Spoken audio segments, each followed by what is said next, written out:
What is going on, guys? Welcome back to Snowstorm Studios. Welcome back to the Snowcast. We're at unlucky number 13. And who else but Kyle Dempster, and his third time. He actually holds the record for most times on the Snowcast. So I feel special. I feel very special. There's Pocket Hack is here. oh, that's the other thing too. You can definitely talk to chat. So when I did it with Ekleveth last week, if chat had something they wanted to add, we were completely open to whatever they were saying.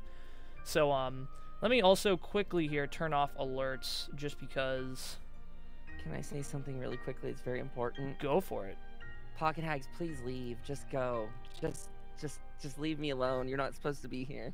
No, we welcome all to the Snowcast. We welcome all, but Kyle Dempster, seriously, thank you for stopping by, dude. It is his night off, and instead of relaxing, enjoying his rest time, he's here letting me question him for the third time. Yes, I'm very excited, though. I'm really glad that you invited me to be on. Yeah, for sure. Thank you again for that. No problem. Honestly, people always say, like, how do you pick the people you have on? And it's usually people I watch, but also people that I love to talk to, because at this point in, like, my podcast adventure, it's less getting to know people and more diving into interesting ideas that the viewers find kind of meaningful. And so when I pick a person, I'm like, all right, well, how do I feel like they'll translate to the community, and how do I feel like I'll be able to kind of work with them in discovering and finding those certain ideas? So you fit the criteria. Woohoo! But yeah, so it's your third time on. To be honest with you, in the past I used to have little scripts, but now that I work, I come home, I set up the whole thing, and then I kind of just call it good. Fair point. I'm not super organized, but how we doing? How we doing this evening? Good. I did a really weird long stream last night, but I think I was telling you off air. I got to work from home today, so it was. I was weird. I went to bed at like 9 a.m. and got up at like 2 p.m. and now I'm in a strange state of mind. It's 6 p.m. for me, so. Yeah, that is not easy. That is something that is, I've never done it for a stream, but I've definitely had my nights where I stayed up way too late, went to bed while the sun was rising, and then woke up in the middle of the afternoon, and I'm like, what time is it? Where? Like, I feel like I wake up flabbergasted. Yeah, I get that.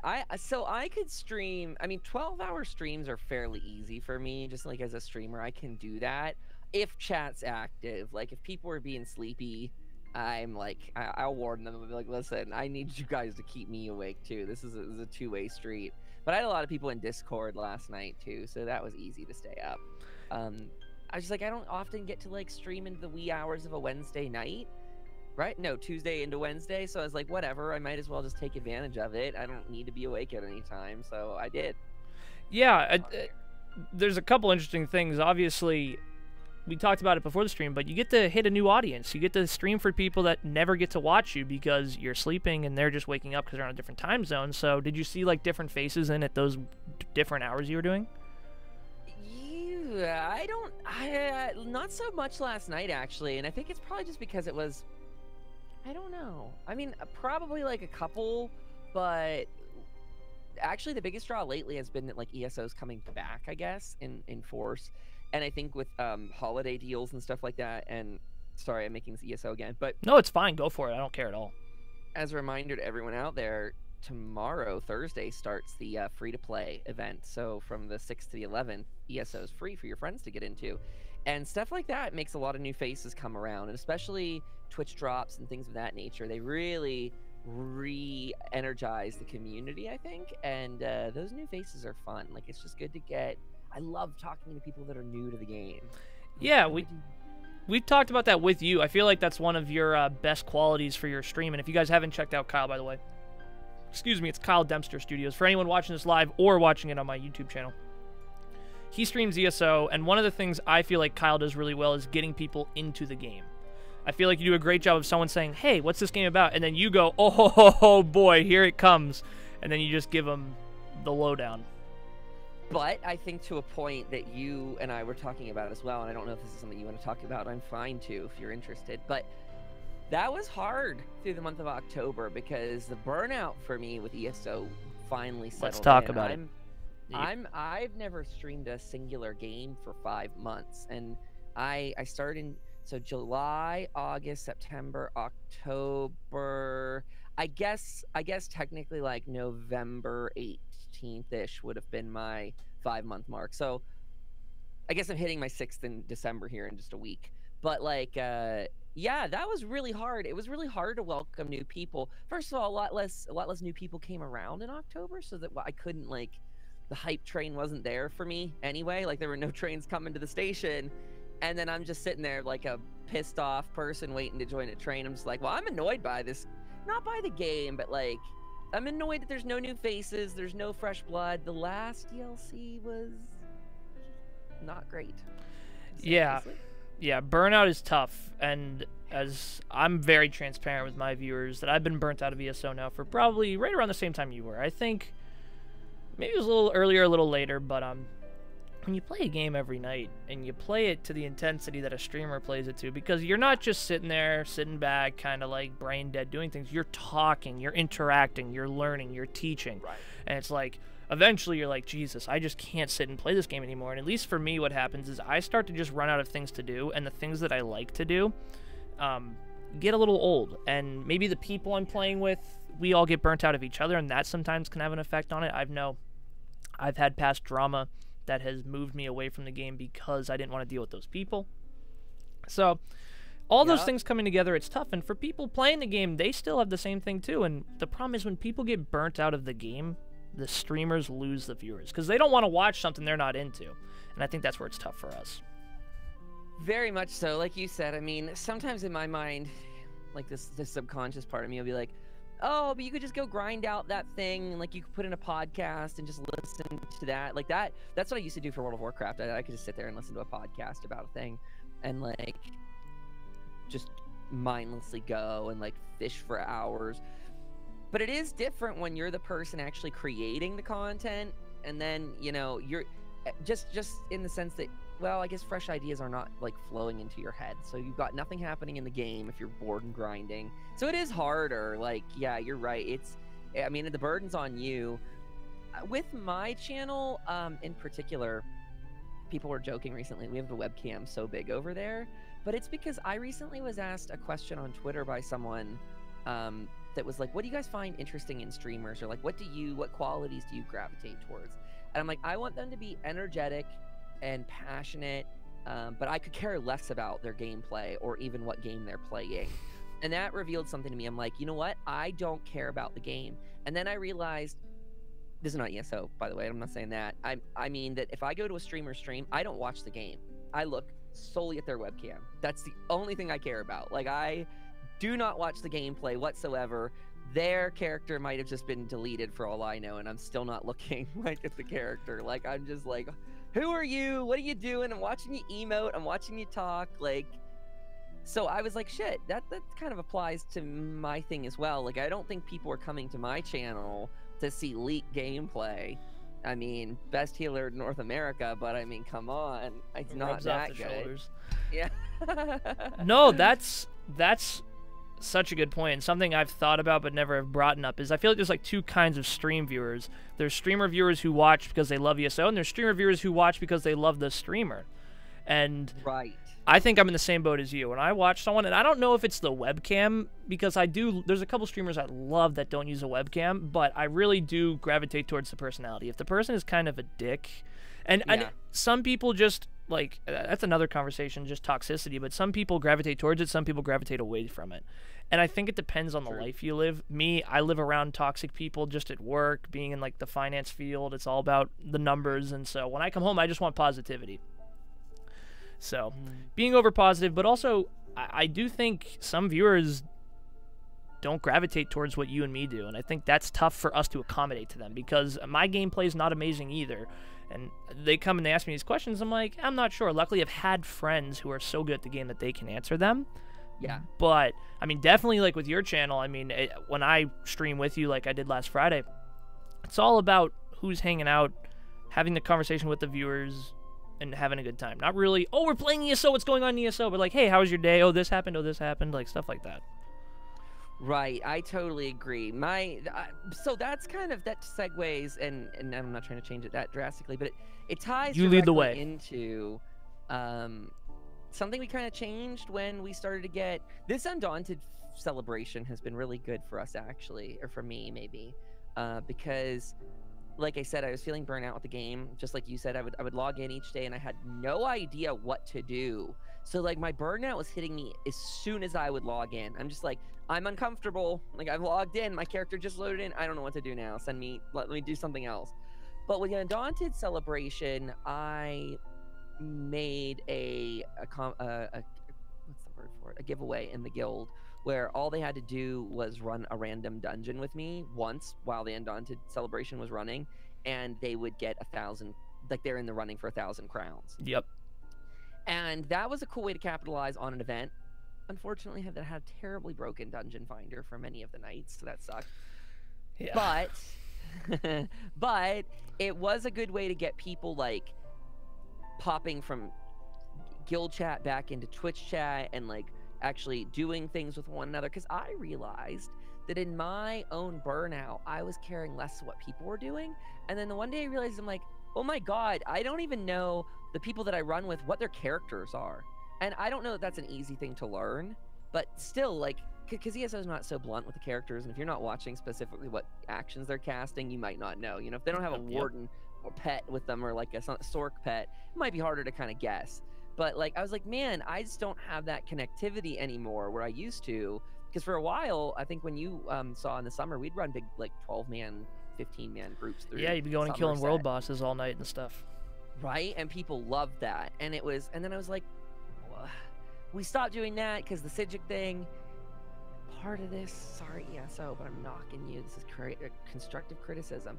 I call it event fatigue that we're in the middle of, where we got all these people logging into the game every day just to check a box, and I fear they're gonna burn people out that way.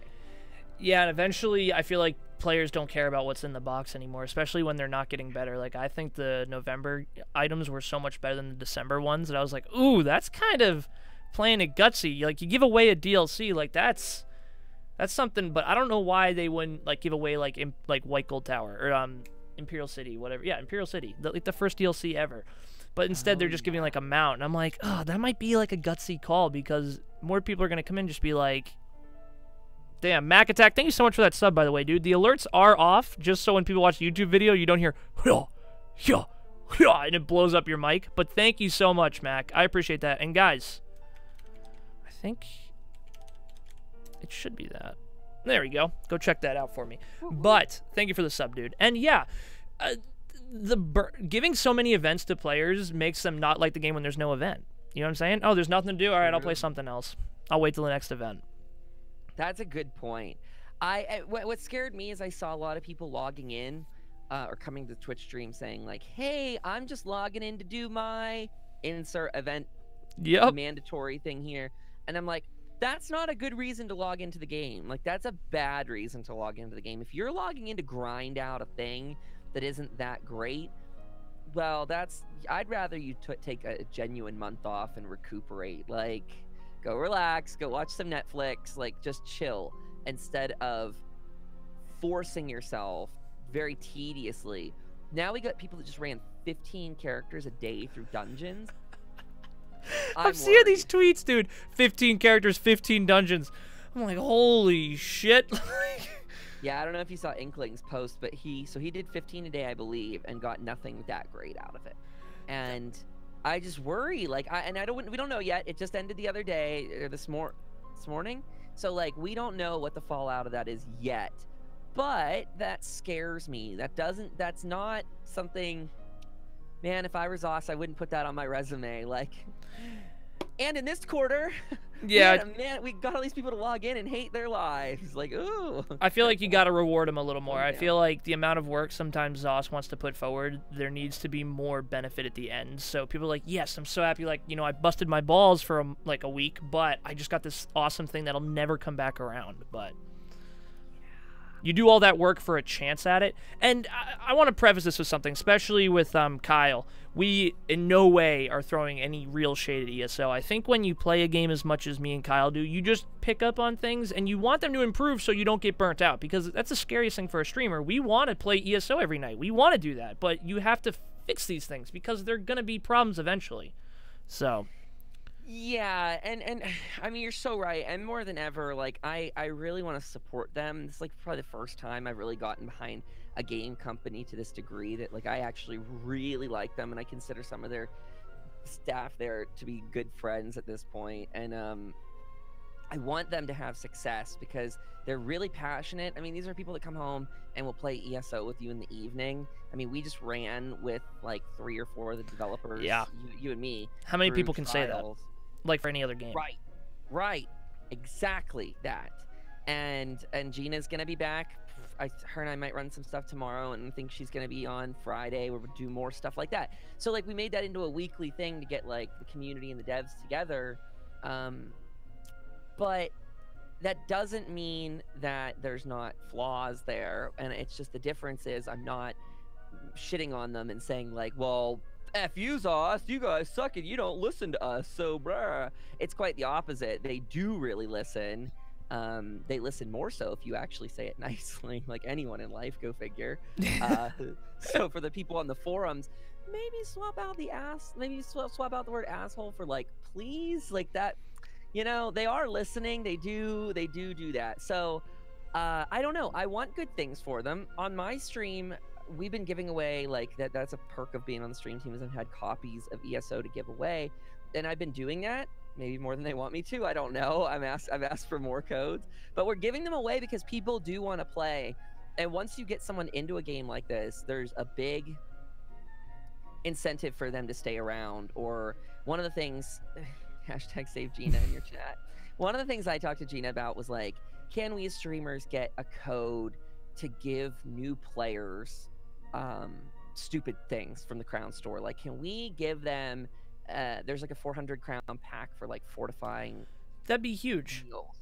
Right, for a new player that doesn't, because when you get into a game, like to us as like veteran players, that doesn't mean that much. Like you give me 10 of those, I'm gonna be like, my inventory space. But if you just started and someone gave you those, first of all, they would be useful when you start out, definitely useful. But second, you don't even know what the value of an item is. You see it's purple, it's rare. I mean, like I said, it's going to help them while they're questing, so it's not like we're giving them some fake out item.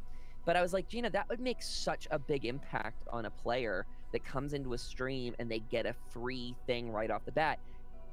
And I have an example, and I don't mean to be ranting, but we had a guy, one of the first streams that Gina was in for me, she was like, just give this guy one of your codes, Kyle. I don't have a code. Give him a game code. And we gave this dude a code, and so he got Somerset in the base game that night like that, and then he won a giveaway for 1,500 crowns in the same night. Like, and that was crazy. But this guy logs in almost every single day and updates me on his progress. I'm out questing. This is Dark Arrow for those in the chat that know him. I mean, you're in the same guild with him, Snowstorm. So, like, he's a really chill dude, and we won him over to the game. So, like, kudos, Zoss. You like that teamwork, that interplay that they do with the streamers and stuff is smart. It's genius, and I think it's huge when someone comes into the game. They don't just get those little pluses, and like you said, to us, oh god, I gotta delete this, it's filling out my inventory, but to someone new to the game and they know the grind that's coming, any little step is really useful to them. But then also a community that's warm and welcoming and is willing to help, I think that's just like the icing on the cake. And it's like, oh well, Jesus Christ, I got all these things for free, and then also I have all these people that can help me with this Discord, with this guild. The way especially you just run everything, I think works really well for getting new people in the game. And I think those codes would be not just huge for your stream, but like you said, huge for ESO, because when they're losing people, it's because there's no reason for them to play. So right, it's tough, and I think that's a really good idea.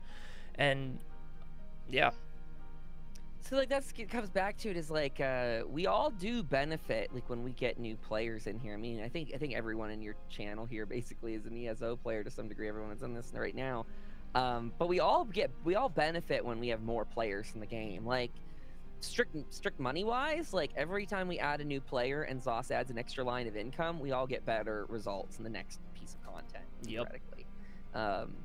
So that helps us all, and as streamers especially, because as we drive more traffic to the Twitch channel, that raises us up that list, and as a directory we get more people, so theoretically everyone benefits there too. That being said, I think maybe it's time to change up those Twitch crates. Yeah, I feel like the drops were so great at first, and everyone was like, "Oh my God, Twitch drops!" But now, I mean, it's sort of a joke. It's like, "Oh wow, 4 consumable items." Now, what I always tell my viewers when I stream ESO, you can decon that and get gems. And if you watch enough streams, you can actually make a good amount of gems and save up for something pretty damn big. And I think that's really cool. But I just think, in general, I think ESO needs to increase the drop rate on rare loot just a little bit. Because it's just so few and far between people are seeing it, and some people don't think the grind's worth it. You know, it would be a good one to stick in those crates. Now that I think about it, it's like housing items. I just did a loot crate last night and got one of those Halloween skulls out of it, and that's one of those things that was very small, so it didn't require a lot of work to texture it. And if you put stuff like that, that's semi-rare, but like not impossible to get. That would be good stuff that doesn't impact the rest of the game. And a housing item, because someone wins a housing item, doesn't mean they're not going to buy more housing items. So it's not like you're crushing a market or anything like that. So like, they just need to vary it up. The fact that there's only that one stupid Senshi mount in there, and that I don't care about at all, like I have no incentive to get those Ouroboros other than breaking down the gems, like you said. But I've noticed the drop rate is terrible for the Ouroboros crates now. And they're looking into why that's so bad. If someone tweaked a number or what happened, but I don't know if everyone here in chat's the same way. I used to be guaranteed to get an Ouroboros crate every single day during the summer drops. Yeah, rare now. Very rare now. Yeah, that's actually a very good point. Every single day. So if the event was 7 days, I would walk away, assuming I turned on my Twitch stream for 10 minutes that day. I would get 10, or I'm sorry, I would walk out with 1 crate a day. Now, over a week's worth of crate drops being on, I might get 2. Yeah, I have friends who would ask me, did I link my email correctly? And I'm like, yeah, I think you did. And I'm glad this wasn't just them. I guess it's a problem. I've been sort of detached from the ESO community for probably about 3 weeks now, so almost a month. Fair. And I was aware of it before I kind of took my hiatus, but now looking at it, I'm like, well, shit. Yeah, they need to fix that, because you need, if you're not going to get good items, at least give me a boatload of them, you know what I'm saying? So I can at least decon them. Like let's do one or the other. Okay, it's rare to get an Ouroboros crate. You get like maybe 1 for every 4 streams, but the guaranteed 1 okay item. Or give me 4 every 10. Give me 4 for like every 40 minutes I watch, but have them be full of trash. But I can decon it and then buy something, so it's fine. Very good point. Honestly, I don't know. I hope they do it. I would just like to see, and maybe they should do it with the new year. I don't know when they would put this into effect, but they should just either refill the Ouroboros crates with different loot tables, or make a second iteration of the crate. And I don't know. I mean, if they really seriously wanted to draw traffic to Twitch, and sure, this would hurt the bottom line a tiny bit, but put in some retired, hard to get mount thing in there that's not just the Senshi thing. Put in something that everyone already knows about too. That everyone is like, what is the mount? And I don't know the answer to this. What is the mount that everyone has been clamoring for, but yet has not come back to the market in such a long time? Because whatever that is, put that in there, and just stick some different things in there, and more than just one. Maybe make it as good as like the scale caller crates, but just vary it up. Yeah, and then even with the crates that you can buy in the Crown Store, my problem is they don't put enough in them for the amount of time. So they're out for like 4 or 5 months, it feels like, and there's not a lot in them. And I'm like, I don't know if I want any of this. But I think, I don't mean to shift the conversation too much, but I know if people are listening to this and they know me, if I don't bring this up, I'm sort of spitting on my ESO ancestors. But I think the thing ESO has to do, and this has always been my critique, and if anyone from ZOS or any big streamer said, hey, how do we fix ESO? First of all, getting new people is great, but I feel like more people are quitting than more people are coming. That's just how I feel. I feel like I see more people stopping than more people starting. And I think the biggest problem for that, and you kind of alluded to it, is just unnecessary small bugs that this game has. Yeah. And I've always said, and Dots Gaming takes credit for this, he had a podcast, and it sort of inspired this one, actually. I still need to get him on here. But he said, if they said this summer, we're not going to release a chapter, we're going to release a patch, and it's going to be a bug fix patch. And we're going to take the entire resources that it would take us to make a chapter, but instead we're going to do a bug resource or a bug fix. They would lose a lot of money, but I guarantee you they get a lot of players back and a lot of plus memberships back. Because that's the thing that's tough about this game. You just said to me, yeah, we were trying to do the event, but couldn't get into a dungeon. Couldn't queue. I think that's fair, and I think that they could maybe couple it with like something beneficial too. I mean, or something smaller, not as big as a chapter, but something that was like a Murkmire size, not obviously like Murkmire, but then also a bug fix, or maybe just do like one of like the content ones as a bug fix. I just think if they did a bug fix patch, that would be huge. I have an idea, or they could do a bug fix patch and delete Murkmire from the server, and that would have me sold. I would pay for that. I would be down, man. So I gotta Sargonians. I gotta ask. Yes. And you don't have to say it if you don't want to, but I haven't played one lick of Murkmire. The only thing I did was normal Black Rose normal, and it was so brutal. I just said, nah, I don't even care. There's nothing in here I want. What do you think Murkmire did or didn't do to make it very disliked by the community? Because this isn't just you. There's a lot. I think I've only heard one streamer that I know that has genuinely enjoyed it, and a lot of people that have said, yeah, it's fine. But what do you think it did or didn't do? So we've talked about this on depth, Debbie, me, and Stark Realm, between our podcast and this live stream and stuff. So I have a pretty succinct answer for it, and that is that Murkmire was announced in the 2014 QuakeCon trailer. So for 4 years it has baked and been deleted and redone, and I don't know any of this for sure. Like, I it sure seems like it though. But 2014, if my Twitch stream, let's just say my Twitch stream tomorrow was the same idea that I might have had in 2014, and I tried to roll the same thing out in 2018, like, that's just a bad idea. They should have just said, okay, we're not doing that. Scrap that idea. But money and assets but when you look at that map, there's nothing on it. Like, if you pull it up and you look at all the points of interest and stuff, it is an empty map. I don't care how big it is. There's just big swaths of emptiness. And what that reads to me as a non-designer is that there was probably something there at one point and someone scrapped it. And I don't know that for sure, because again, I never designed anything digitally like a game. But if you are looking at a map, you compare something like Glenumbra, a basic map, to something like Murkmire, and you're like, wow, Glenumbra has roads, and there's things on the roads, and there's people and the things, and da-da-da-da-da. And then you pull up the Murkmire map, and you're like, why is there that huge area in the middle that has no way shrines, no points of interest, no world bosses, no this, no that, the other? And you go, well, probably because there was something there, and someone deleted it because they thought it was not going to fit or something like that. And it just makes for this very distasteful...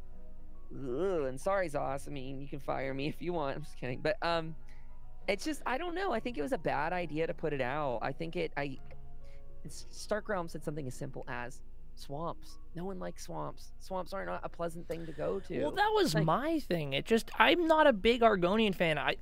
Okay. Same. From an ESO standpoint, Argonians are the GOAT of healer and tank builds because they have extremely good regen. Their passives are really good. Cool.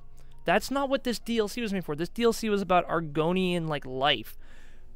We already have had an Argonian DLC with Shadow of the Hist, which was just dungeons. But then we also have Shadowfen, which was a huge part of the Ebonheart story, if anyone's done it.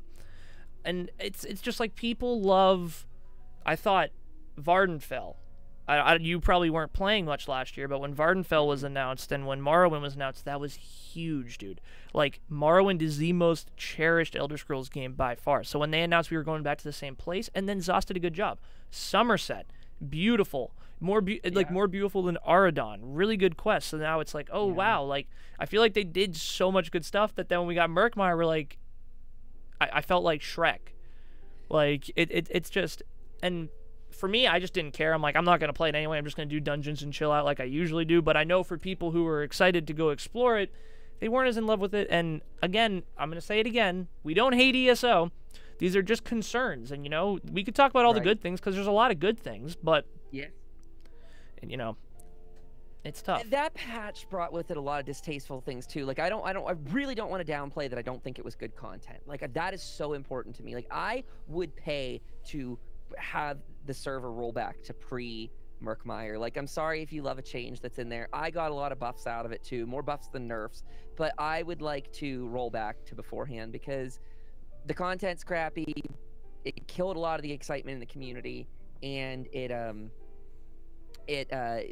introduced a lot of bugs for me for the first time. If really, I was lucky. I had 5 months of no bugs until Murkmire hit, and I started to see some of my worst. So now, directly post Murkmire, in dungeons, my computer, my CPU doesn't love ESO. It's more for like more modern games. But my frames will go from like a solid, let's say around 60 down to 8 in certain dungeon fights. And I'm like, done this dungeon 50 times, 30 of it before Murkmire came out. So why all of a sudden these last 20 runs in here so bad at this thing? And it's just stupid. Like people see it on stream and they're like, what is happening? I'm like, I don't know, watch the fight end and my FPS will jump back to 100. So why is this harder than it is in a trial? But it only happened with Murkmire. Yeah, and sometimes I feel like that's tough for the devs because I feel like to fix one thing they might break 2 more things. So I feel like they're sort of walking on eggshells. Yeah. But I didn't think Murkmire went around all that well. I didn't think it landed on its feet. But hopefully, I guess as like a closing point, I hope they learn from it. Yeah. And I think the way you and me, and I would suggest anyone who genuinely cares about ESO as a game, it's not about how much hate you can put towards it, but how much constructive criticism. Like, hey, right, you've done all these DLCs right. This one wasn't right. Let's not do that again. Let's do what we did before. So, I don't know. Yeah, I don't know either. I don't know exactly what they should take away from it, other than maybe they do need to do that big sort of patch to fix the game. Like that would be really worthwhile for them to do. I've heard a lot of people clamoring for that too. They'd rather have that than new content. Well, there's a lot of content in the game, especially when you get to the end game, because the MMO scene sort of breaks in, the Elder Scrolls scene sort of breaks away, so you're not really questing as much in the end game. You're doing the same trials over again, but you're trying to beat them, so you're joining progression groups. You're doing housing, so instead of going and you're doing quests and you're doing certain things to get achievements to get the housing stuff, which is a grind. So you think to yourself, well, I can keep grinding for another patch, and if they fix all these bugs, well, holy shit, the grind's easier, the game's easier, more people would come back. I guarantee it. I guarantee the directory would grow exponentially because I can't tell you how many people I've talked to. I mean, this is kind of weird, 1,200 something viewers or followers I have. And it's always like increments of like 30 people who watch throughout the months. People are leaving. Imagine if all of them came back, and a lot of them leave, and I become close to these people. You and me have talked about it. Especially, I feel like the smaller you are, the more you connect with your viewers, at least on a personal level. And I talked to them like, hey, hope all is well, and they say, hey, just, ESO just didn't work. I got burnt out, really don't want to play, so I'm sorry I'm not around as much. And I can't blame them, but I feel like those people would come back. I think that you're right. I mean, it is one of those things where I mean, even Gina's been live with me on the thing, and she's like, damn it, I have that bow bug where my bow is at my feet. And it's like, that's a funny one. It's fine. But like, so they see them. Oh, of and, course. I think they want to, and it's probably it's a money thing. But then again, I really don't know that chapters, I really think you're right. I think sacrificing one chapter, and maybe, I don't know what their teams look like. I don't know how they divide their energy, but assuming it's easier to make more DLC throughout the year that are dungeon and housing focused, like these little instanced areas is kind of what I'm saying.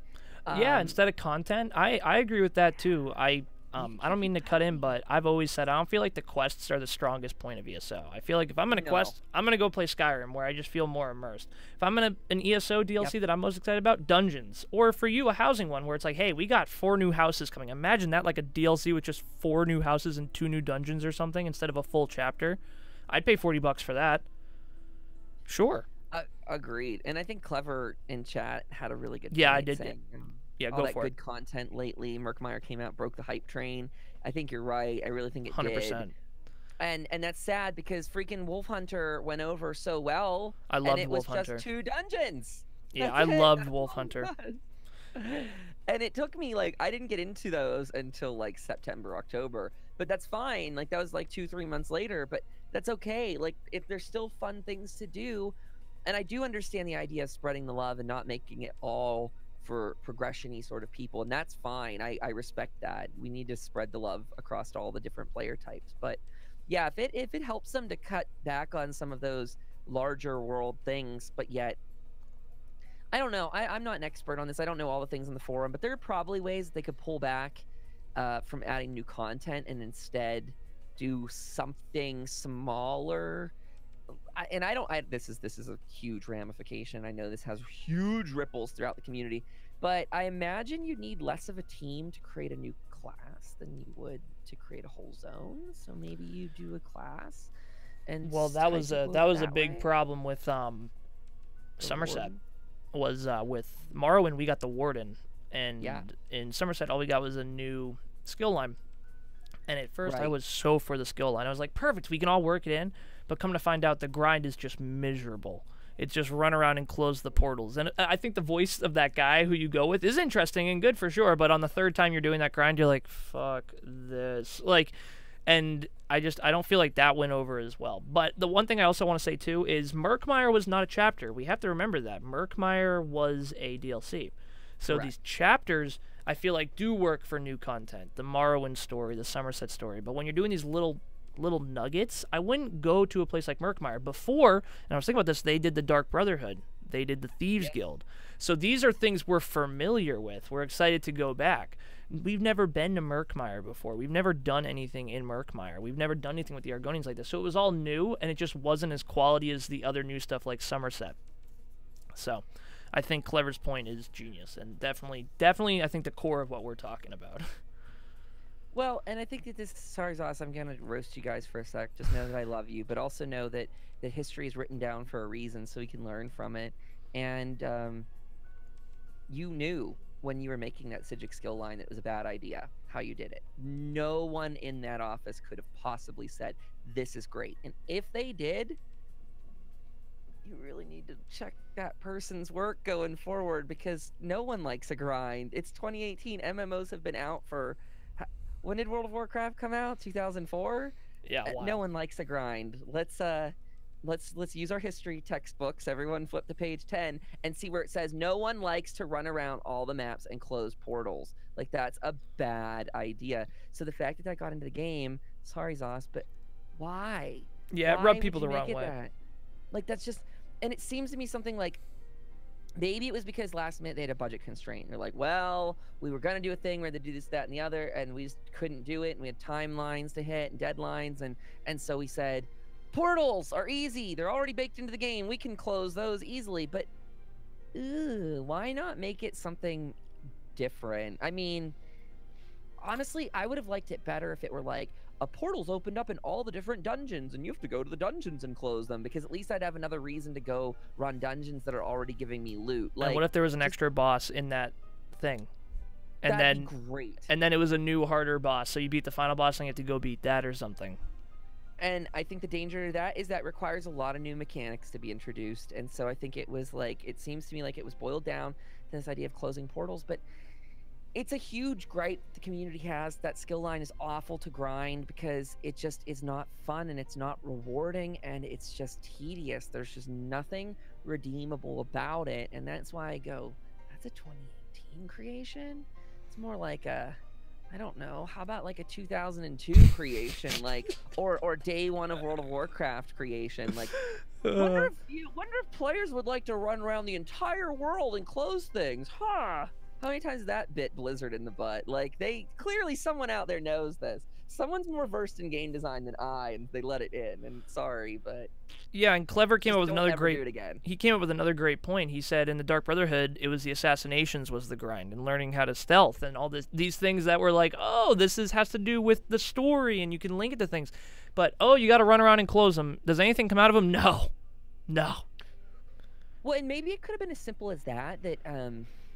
maybe the different portals had different Bosses. interactions to them. Yeah, I mean, A even if they're just out puzzle, in the world, a boss. sure. Yeah, that'd be cool. 'Cause Yeah. Psychics do a lot of stuff, and maybe some of them give you weird things. Like put uh, like at least when you're closing them guaranteed on a character, you get like a rare pet or something. I mean, I know it wouldn't help you on your 70th alt, but like still at least doing it at some point in there, like, oh, once I get through a couple maps of portals, there's gonna be a thing in here. And I don't know. The Sigic crates were that whole idea of like the vaults are open and the creatures are free and the relics are out.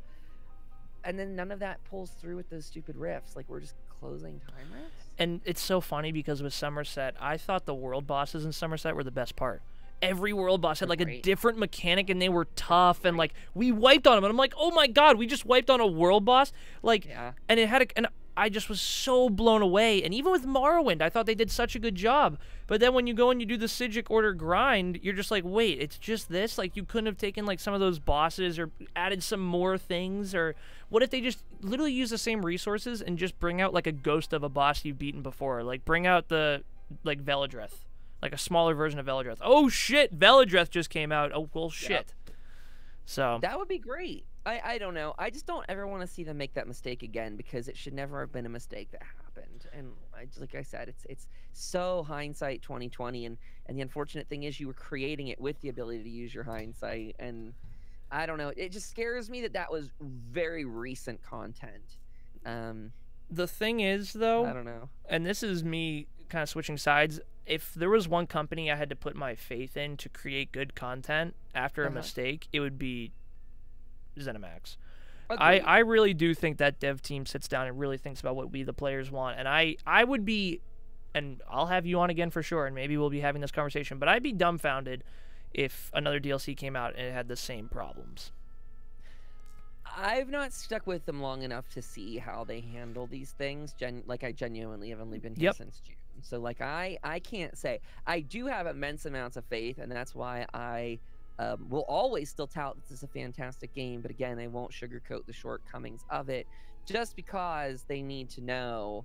And there is a difference between saying, hey, this is a huge problem, don't do it again, versus saying, like, you're a bunch of assholes. Like I said, don't go to the forum and say that. But if you write out your thoughts, like, why it's not good, maybe it could really help them. They know about these issues. Yeah. I will just be very curious because we're going to probably fairly soon. I would imagine shortly after Christmas, if it even takes that. Yeah, probably about after then. We'll probably see what's coming up for the next year. And I don't know. I'm curious. I don't know if we're going to see a whole new chapter. Is that turning into a yearly thing, it looks like? I mean... Yeah, I think they've announced that they do 4 DLCs, 1 chapter, 2 dungeon, and then 1 content.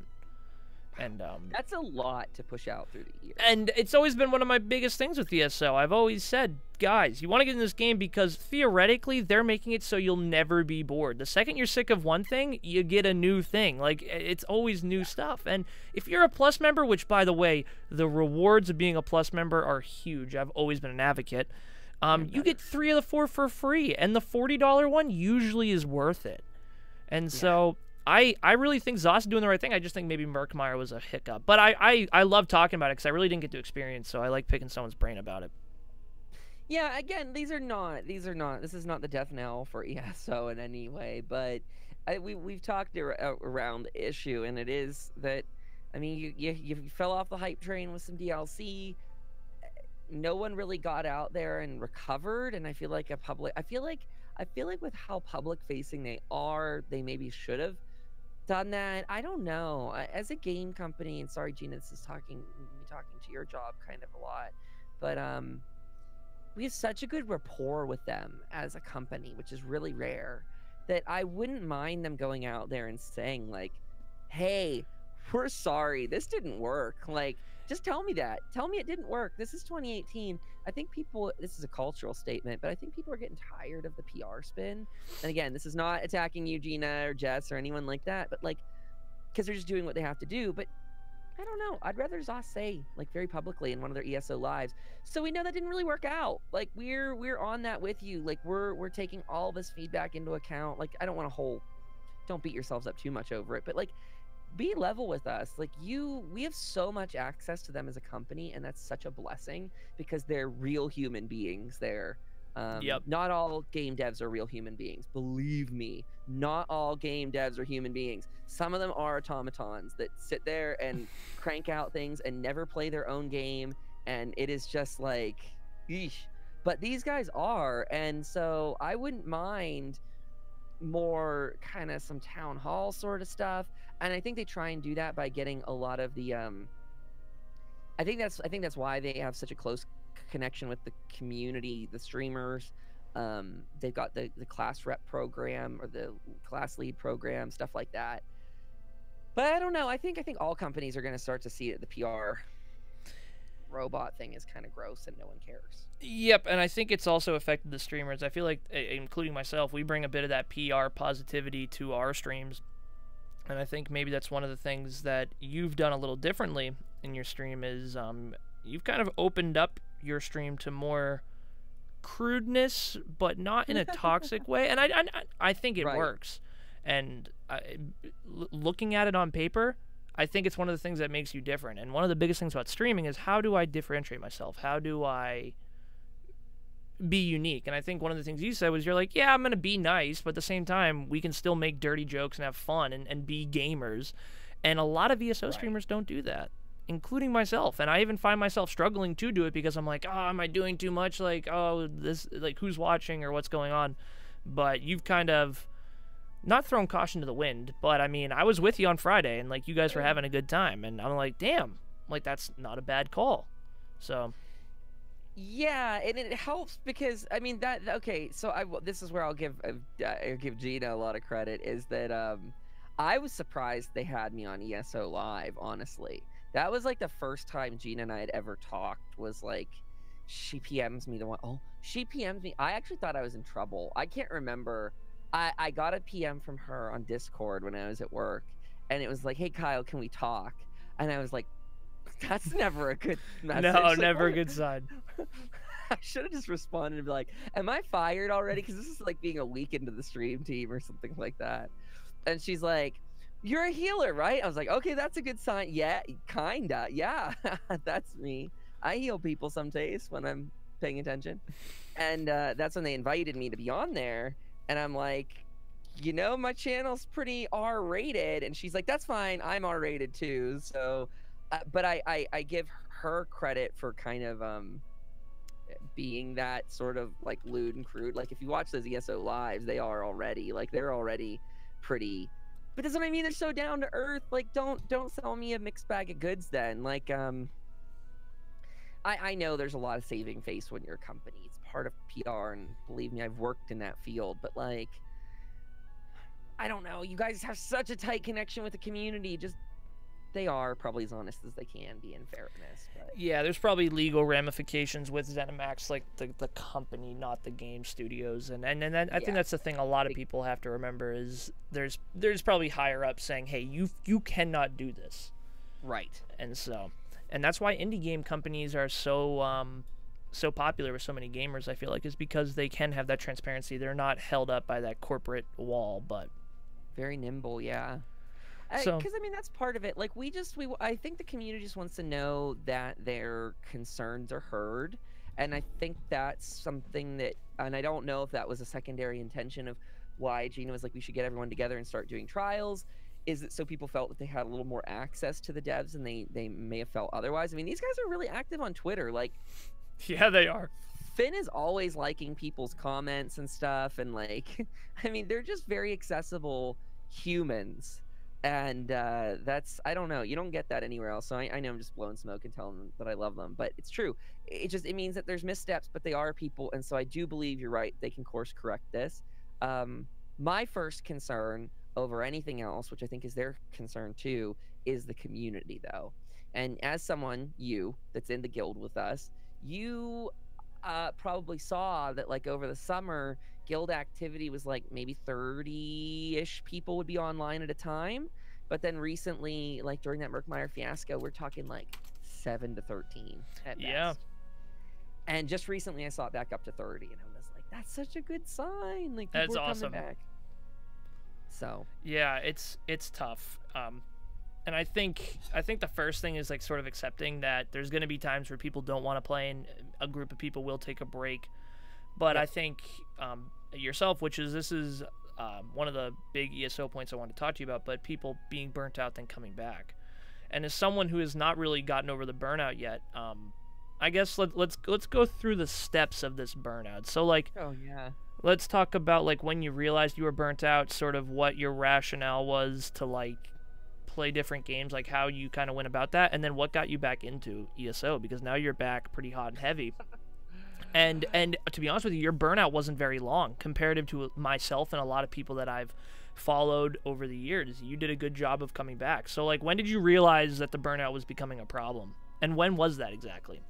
Ooh, that probably honestly would have been right around the Merkmeyer launch.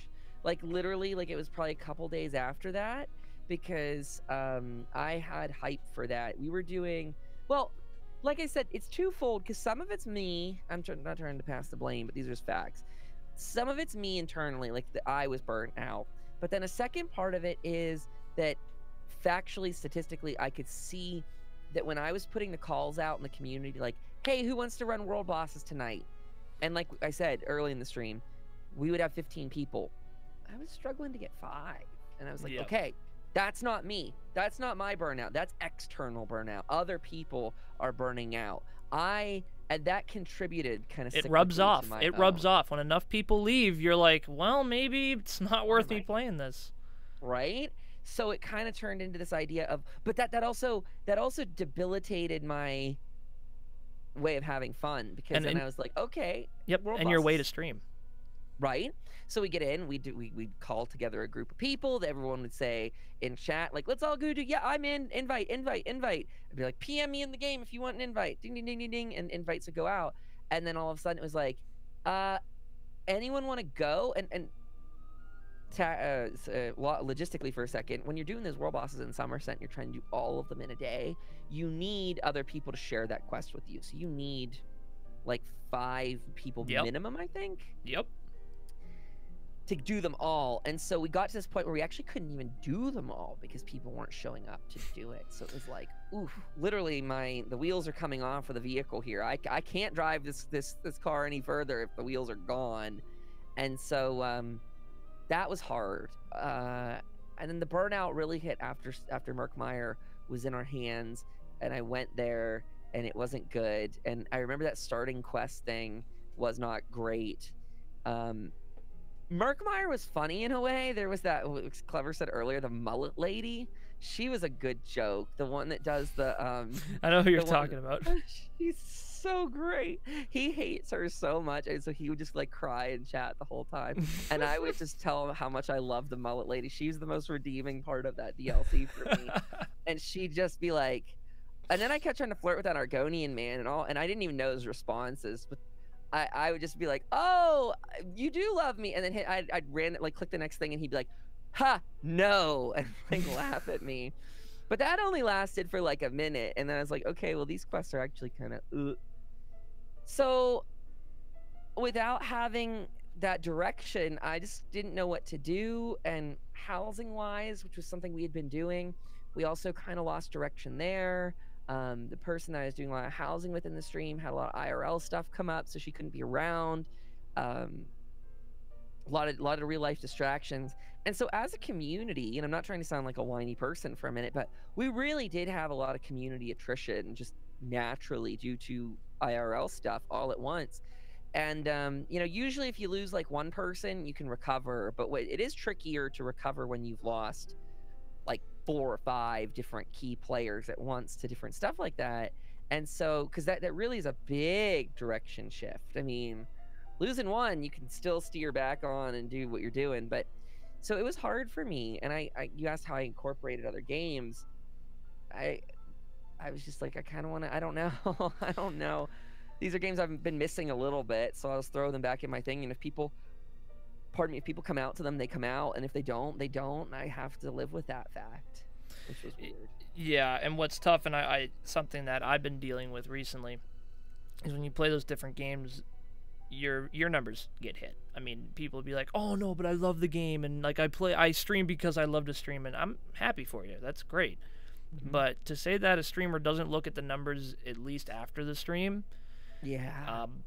they might not be telling you the truth, because streamers, regardless, they want to. I mean, every streamer I ever met, they would. If I said to them, "Do you want to be a full-time streamer and you want that to be your job?" Yes. Every person would say yes. No streamer would go, "Nah, I just like doing it for like." So, I guess the point I'm making is, what's tough for me is my view count has gone down pretty tremendously because of the break from ESO. And it's funny because I'll come back to ESO for a night and they all come back. But then when I'm like, all right, well, I don't want to play.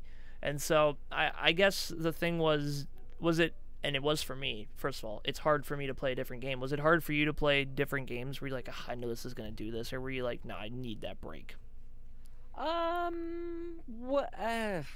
So I did mine in a way where I would start with ESO every night still. Smart move. And so I would get people there, and then I would do my writs at least, and I would stay as long as I possibly could. And I was like, if you guys can find something to entertain me with, I will gladly do it with you. Yep. A lot of it was me. Like, I had some IRL stuff going on too that was really distracting for me, and that was sucky because I could see myself getting distracted. Like, my thoughts just weren't on improving the stream. They were on IRL things, and so that was annoying. And like I said, I had attrition when we changed the humor to the stream. Some people were a little more prudish and didn't like it and left, and that's fair. But like, so we had like this collision of a bunch of things all at once, and then also just the whole directory as an entire entity took a hit. I mean, I was seeing like 400 less views in the directory as a whole. You know, like we were going from like 1,200 viewers in the ESO directory down to 800. So it's like, okay, that's 400 people that are just not watching ESO tonight, which is hard for everybody. So I incorporated my games in the second part of the stream, and I didn't notice as bad of a hit that way because I was still getting people to come along for the journey. Yep. And actually introduced a couple people to a couple games that I think they're still playing now. That's a really awesome idea, actually. I follow Kyle everywhere. He's been trying to get rid of me for so long since says clever. It's true, honestly. Nah, the better one's up top. Kyle's stream is a place of purity and light. We all pray and the lewdness gets to us anyway. Yeah, all we do is pray. He's a real problem, honestly. He's one of my moderators, and every time I ban somebody because I just like Pocket Hags at the start of your stream, I try and ban Pocket Hags almost every night, and Clever just unbans him right away, and it's very defeatist. Like, one of these days. But okay, but serious for a second. You had a good point about the streamers and saying about the numbers. The trick is that we like streaming so much, and because it is fun, or at least I do. Like, that's why I would want it to be a full-time job, is because it is fun. Oh, we love it. Spending 8 hours a day with these guys would be a dream, not a job. Like, yeah. that would not be a job. We always say, you know, the best. What is it? What's that shitty saying? You never work a day in your life if you love what you do, or something like that. But kind of true with streaming. Like, I know there's aspects of it that would still get a little tedious because you're like, I'm sick and dying, but I'm a content creator now and I have to be on the stream. Like, I get it. That's anything technically becomes a job, but still a lot less. Like, if you get to hang out with friends all day, that's a fantastic job and really kind of a blessing in a way that anyone cares about us enough to do it. But you're right. The numbers are important because, and I say this all the time in my stream, and I should probably talk about it less, but Twitch sees you guys as numbers. Like, yeah, it's true. It's not us. Twitch does. And Twitch tells us that every single day. Twitch emails us or provides us statistics in our dashboard. I mean, that little number counter is everywhere we go as a streamer. And they lock opportunities behind it. They lock how many VIP badges we have behind it. Yep. They lock how many subs we can, I'm sorry, not subs, but how many emotes we have behind it. They lock the ability for you guys to even watch our stream in a decent quality for your internet speed behind that. So, fuck Twitch. Yeah, no, 100%. I've always said, you know, I've... Partnership application declined. It's tough, and I don't know what else to say besides you're right. I think I missed a part, and you kind of added to it. You know, we look at the numbers because we want to be able to provide you guys with the best quality we can. We want to be able to stream at like our best selves as we can. We want to just, and so the more views, the more like possible that is, the more realistic that actually can be. So I think that's a really good point. Twitch has a bad system where we have to think of you guys as a number to get anywhere, but we don't want to. And you know, some people, and you can definitely go from another point here, and you know, a lot of people do this. They say, well, I never thought of anyone. I never looked at the views, and then I just got everyone. And you know what? Like, that's great. Like, I'm happy. Like, that's what worked for you. But, like, it's not everyone. You know what I'm saying? Some people, that's exactly how they do it, and other people, that's not how they do it. So it's true. It's tough. And again, it is a weird thing, because like I think it comes out of an ultimately a good place, because I don't. Okay, I think for me it does, because I don't really care to be rocking like a ton of money. Like, I'm not looking at Twitch like, ooh, I'm gonna be so rich. Like, that's the goal. No, specifically, here's what I want. I want to be able to work from home with you guys every day. Like, that is what I want, because if I can do that, that means I have time in my life to be bored. And when you're bored, you come up with new ideas, and new ideas turn into great stream content. And when you're working 2 jobs, which is Twitch plus an 8-hour shift a day, I don't have time to be bored. So I don't very often come up with like great new ideas. Not to say that we don't have them, but like, not as often as if I were just sitting. Classy Katie just posted a photo today. She's like, I'm sick in the bathtub. This is on Twitter. And she's like, I just came up with 15 new ideas for my stream. I'm like, yeah, because you're bored and you're like alone and you're not doing it. And that's exactly how the human brain works. Like, that's kind of an agreed upon thing, that when you have time to just reflect and like live in your head for a minute, you come up with new things. And when we're burning ourselves at both ends, that becomes so much harder. So yeah, okay, Twitch, what I want is to be able to work from home so I can be cool and hang out with you guys and do that sort of stuff.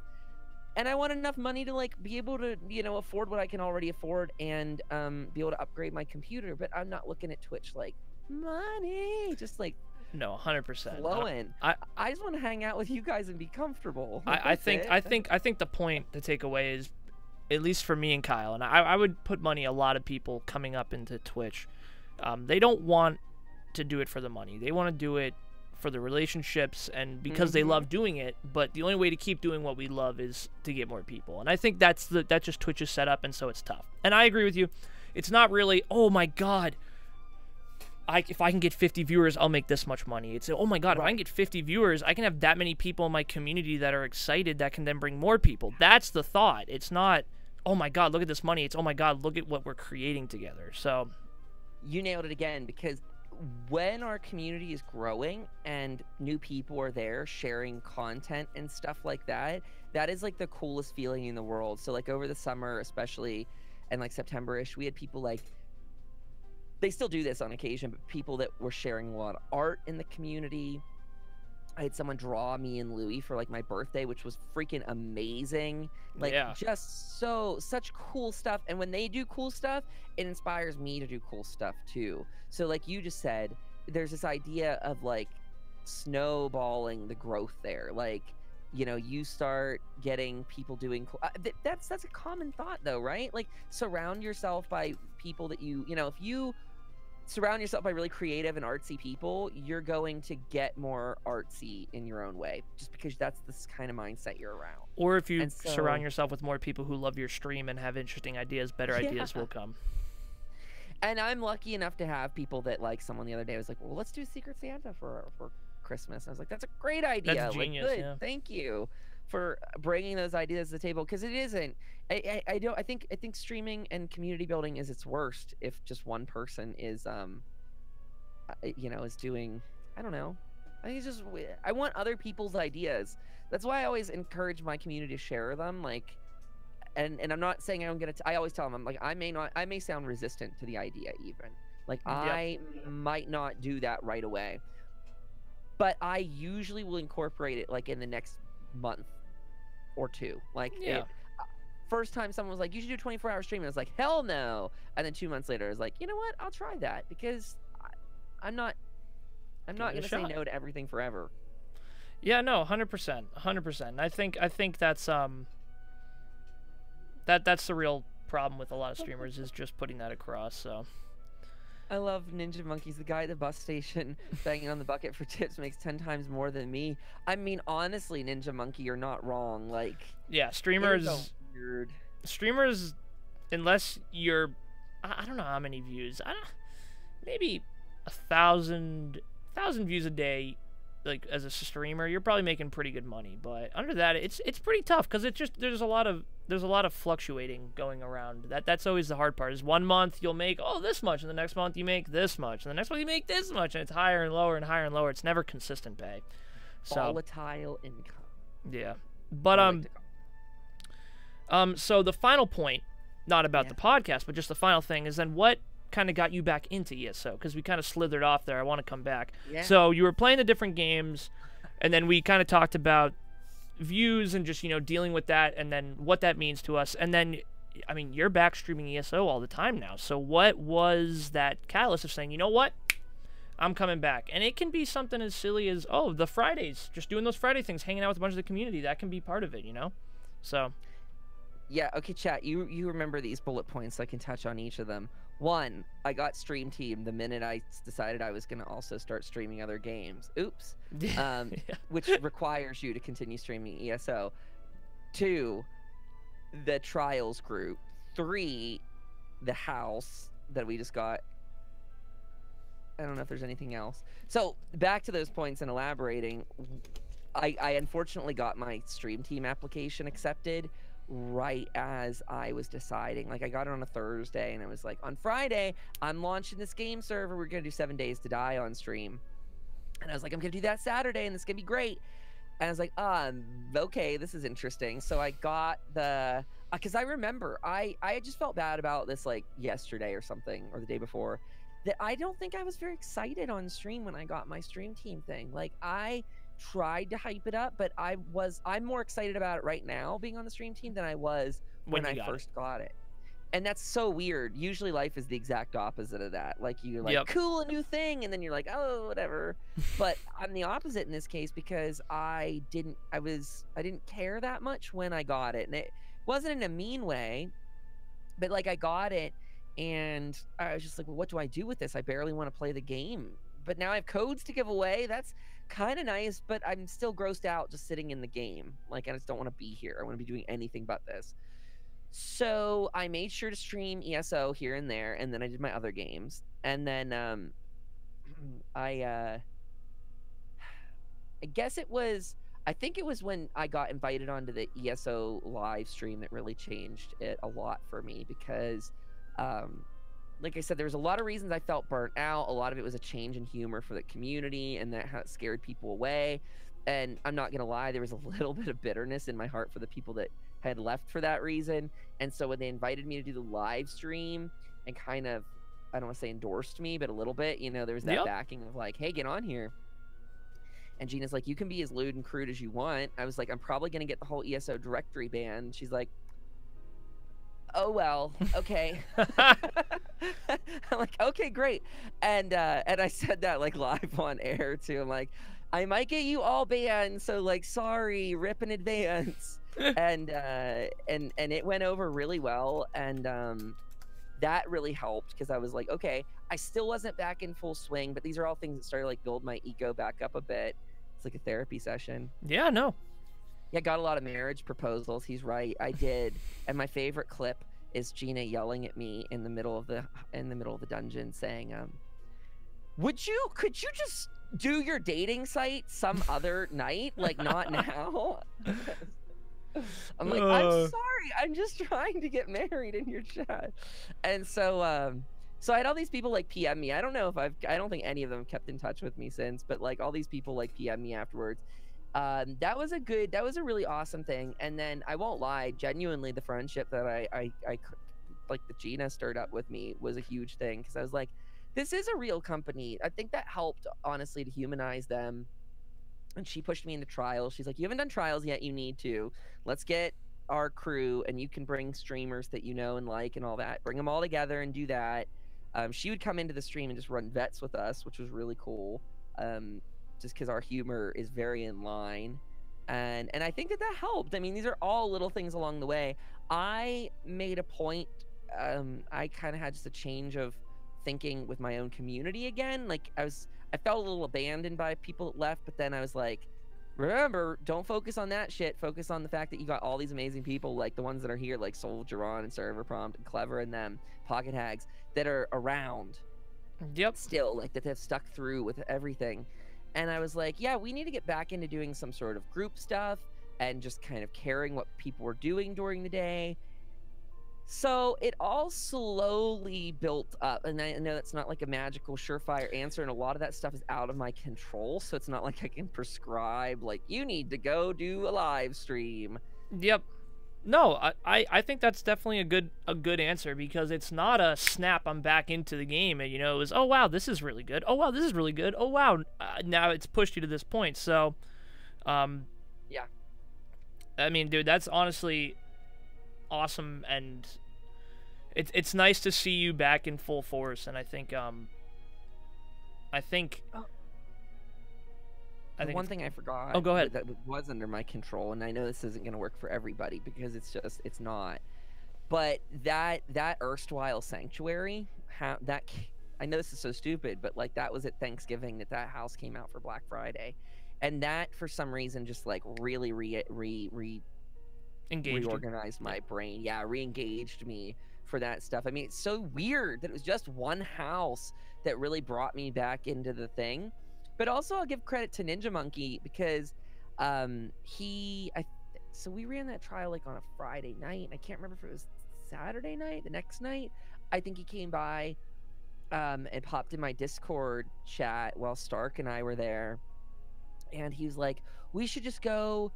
He's like, you could see my house if you want to. He came by because I accidentally broke housing items and they flew all through the walls. He's like, I heard a streamer was in trouble with housing. And so it was just really funny. And we went and toured his houses, and I don't know, we saw like 15 houses, it felt like, in one night. And we stayed up until this insane time in the morning. And it was just great. But I think that's the other thing that I can prescribe back is the community really looks out for its own. So what set me off is that a lot of my go-to friends in the ESO community that I really was hanging out with regularly had left, and instead of, because it sounds bad, like when your friends leave, you immediately look to replace them. That's a bad phrase, but I should have kind of been looking around all the people that I'd never had time to hang out with before. Like just Ninja Monkey and I run kind of opposite one another. Like I barely get to stop by his stream, and you and I are opposite of one another. Yep. But the community is great. Like you guys are genuinely like great friends. And I'm tangenting and ranting here for a second, but I just read a tweet like a week ago that someone was like, viewers are great, but other streamers are snakes. And this was someone that doesn't do ESO, but I was like, that's so the opposite of how I view other ESO streamers. Like they are genuinely in my mind like friends. Like I would, honest to goodness, like hang out with these people if I lived near them. Like I'd be like, well, let's go do a thing. Yeah, no, 100%. I think the thing too is, I think people leaving was sort of your way to kind of exit, but then people re-engaging and getting excited and then getting you excited was your way of coming back in. And I think that's honestly a testament to the ESO community, and also just ESO as a game. I think I've always said the community is definitely one of its strongest aspects. So yeah, I don't know. I'm just here for the hair. Thank you, Ninja Monkey. I spent like 30 hours reorganizing it before He did care, just so everyone's aware. He did care about the hair. It was really hard today to fix that. But I mean, no, it's really the community. I honestly, and maybe that's kind of what I was saying with like Gina and the trial group thing, is just like it got me into this headspace. So like you and I had never played together. I know, it was like the first time. And then Coco Michelle's gonna come back this Friday, and Star Dancer is coming with us, and I've never played with Star Dancer before. So like that's an open invite to any of the streamers in the ESO space. We're gonna try and like keep some regulars, but rotate people at the same time. So kind of like I've been back to your podcast 3 times now. You're more than welcome to come back. I can't always guarantee like you're gonna get next Friday because I don't know who all is gonna be there. 100%. Sometimes it's gonna be empty, sometimes it's gonna be full, but like it's a recurring thing that you're like, hey, I want to come into one of the future ones. Great. Awesome. Tell me if it's this weekend, can I do it next weekend, whatever. And I put an Excel grid here and I just stick names on it and just kind of like rotate them out. But it's a good way to like get in and hang out with people that I otherwise wouldn't talk to, because I don't know. And I guess we shouldn't ESO in a bubble. No, 100%. And I think I don't know. The community is solid for sure, and I think the way we, as I think it was Clever who said it, we've given Clever's had some good points. We bounce around in each other's streams as much as we can. We shout out each other on Twitter. We host each other. It's sort of a big love fest, and I think that is really good. I think it does open us to some problems sometimes if there's ever drama in the community that could be really detrimental because we've never dealt with it. But I think it's really good right now. I feel like sorry, I'm ruining your chat right now. It's okay.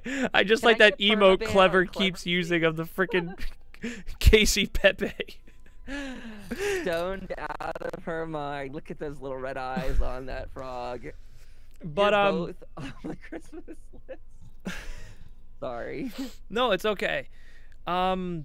Oh boy, I was funny when we started this podcast. Me and Kyle, we talked before the stream. I said, "Hey man, it doesn't have to be about ESO," but I feel like you and me were always very on the same page with what's going on in the ESO universe. So we always go on tangents.